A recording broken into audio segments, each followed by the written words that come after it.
Hello, y'all. Welcome back to the channel. Marquita here. And before we get into the Aerogarden check-in and the plants and all of that, I just want to share with you some new seeds that I picked up from Dollar Tree.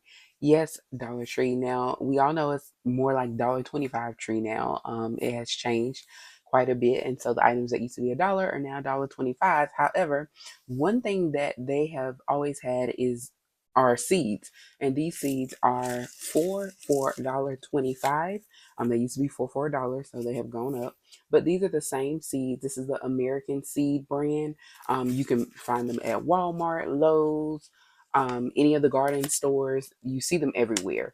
And they are a very popular brand. The same seeds that you can get from those stores, except at those stores, you pay per packet. So you pay like whatever the price is per packet, which is usually, I want to say non-organic was like 2.29 or something, like up to 2.99, so something like that. And then like regular can be anywhere from about $1.50 to a little over $2 a piece per pack.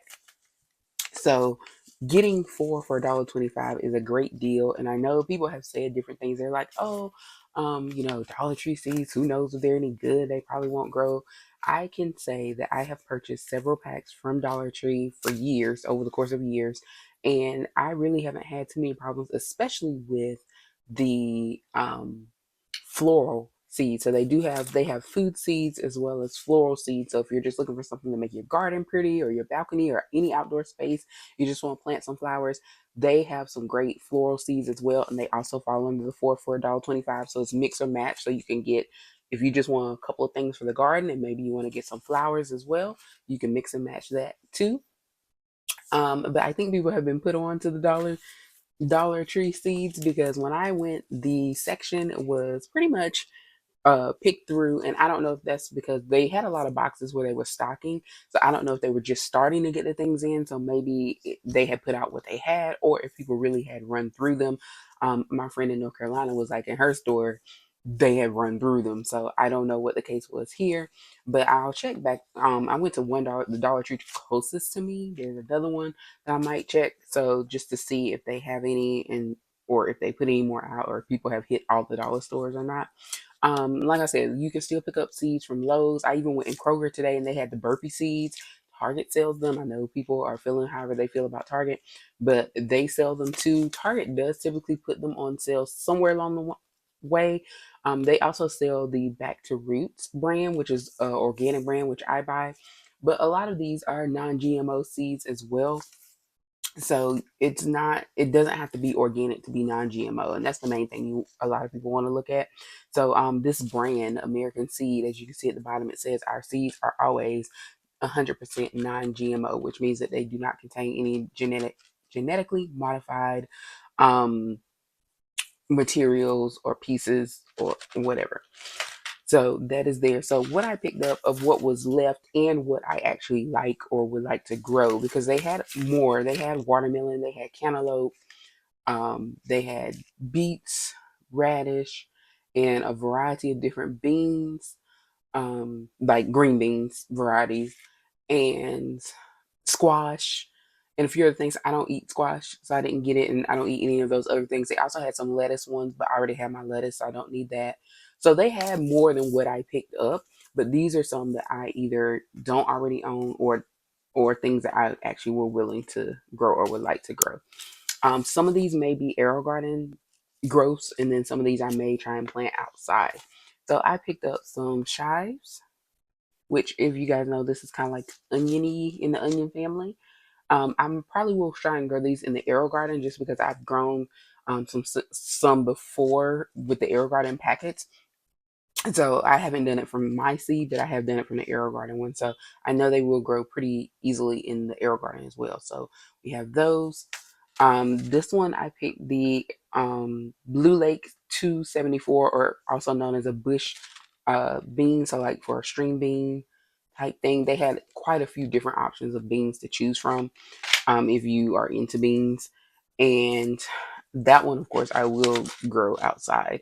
And the other thing about these that I like is that I don't think they require being like a pole or stake for support. So that's why I also picked them some of the varieties do better with the support. I also got oregano, which I think uh, I might do this outdoors or in the Aerogarden. I might do either or. Might do a little bit of both, but I know this one will probably be easy in the Aerogarden too. And then last, I got some hot peppers, so cayenne peppers essentially. And these I'll probably also do outdoors.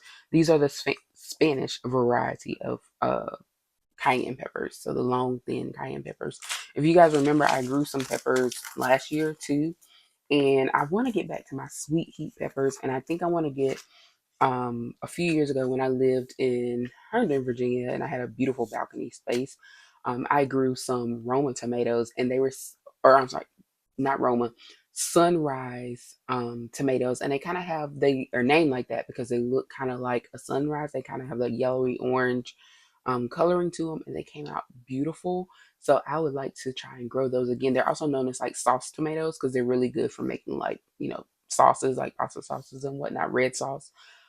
So I think I want to try those again. So I'm gonna look. I think I got those, like the seedling plant or the starter plant, from Lowe's. So I'm gonna keep an eye out for those. And those sweet heat peppers, you guys remember that I grew, they grow so easily and so quickly. They give tons. They produce tons. I want to try and find those. I did find a place online that had the seeds for that. So if I can't find the seedling in Lowe's, because last year they didn't have it, which is why I ended up with the peppers that I did get, I'm going to order probably offline if I can find them, still find them. So those are just some things. I also have collards. I mentioned that before. I have like collards, definitely going to be something I try outside. Um, and a few more seeds. So I'll talk more about them when I do plant them. So I think most of our uh, cold days are gone. And I want to wait till about mid-March before I start with the outdoor balcony garden. So right now I'm just gathering my seeds and kind of thinking about what I want to put outside. When I did go to Lowe's the other day, they are already setting up for putting out and started putting out some of the seedlings that they typically have, and so I will be going back by there. I'll double check probably maybe this upcoming weekend and see if they're out because they already had to set up. It looks like they had a few. I went to two different Lowe's and they look like they had a few things out already, but I can tell like they're waiting for that shipment. So I would assume if they've already got that prepped, that the shipment should start coming in the next couple of weeks or throughout this month. So I will be checking there regularly. They typically do have a sale where you can get like 3 for 10 or something like that, which is a great deal. So that will get me into starting my balcony garden. I think last time I started around Earth Day, which is in April, but I might start a little bit earlier this year if once the things start coming in. So I will be keeping an eye out and visiting there, and also getting the Aerogarden up and running with some new things. And speaking of, we're going to go ahead and start checking in on the new things right now. I have a current Aerogarden going with romaine lettuce and spinach. And I told you guys before, I tried spinach and it wasn't successful now. And that was a different, what I'm currently using is a different brand of seed. Um, and we'll see how that's going. So romaine and spinach are currently going, and I'm going to probably start another Aerogarden with something else. Haven't quite figured it out yet. But either way, that is my update. And now let's do the check-in on the Aerogarden and the houseplants. All right, y'all, we're going to start with the Aerogarden update. So as you can see, we are here with the spinach on the left and the romaine on the right. Now, you may have noticed that I did move the romaine that was at the back to the front. I wanted to try a little experiment just because I noticed that the two on the side for both seem to be doing okay, but the ones at the back seem to be a little bit slower. So I was just trying to see if positioning had anything to do with it. So that's why I only moved one. So we'll find out. But as you can see, we do have at least one successful spinach coming up. And you can't really see down in there, but there is something happening in that second one at the very far left. And nothing too much happening at the back yet. For the romaine, we have two going. As you can see, one has graduated from having the plastic dome removed, same with the spinach. That one has come out of the dome. And I'm pretty sure that the other romaine will be out of the dome by next week because the romaine shoots up super quick. I'm probably sure in the next couple of days it'll be touching the top. And that's typically when I remove the domes, is once the plant starts to touch the top of the dome. And that's just those domes. If you've never watched these or haven't grown with an Aerogarden before, the domes just create like a greenhouse effect in there with the light. So it helps get the heat and it helps with the growth. So you just leave the domes on in the beginning. And then once they, of course, start growing up to that point, you can take them off and let them grow out in the open air. So it's not a necessity. It's just something that helps with the growth process. So that's how the Aerogarden is going.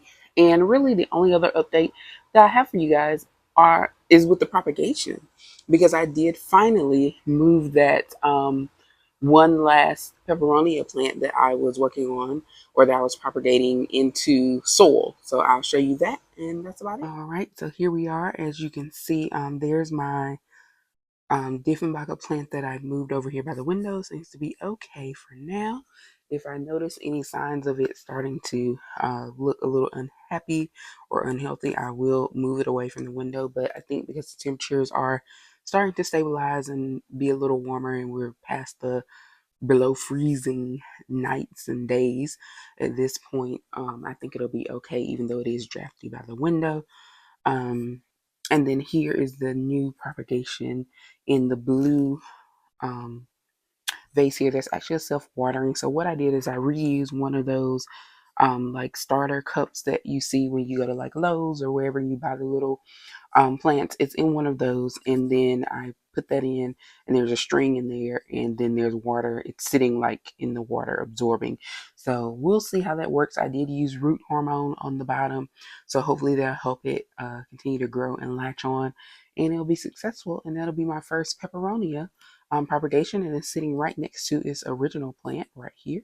This is what I took it from, so we'll see how that goes. Again, that was my first time propagating that particular species of plant. So we'll see how it goes. Hopefully it'll be successful. The white wizard, I think I showed you guys this last week because the new leaf came in. You can see really good how the lighter leaf here, that's the new leaf. But it looks like there was something else that I saw earlier today. It looked like there was something possibly coming in or something else happening, but it seems to be doing pretty good for now, and hopefully it'll stay that way. The more light it gets, the more that white stripe will show up in the leaves. So I'm hoping, again, with the weather changing and we'll get more sunny days with it being by the window. As you can see, it's like reaching for the window. It started leaning that way, so it does want the light. Hopefully that will continue to help it give us more of that white streak, which is what gave it its name, White Wizard. My other propagation here, the Manjula plant, as you can see, like I said, it's a slow growing pothos.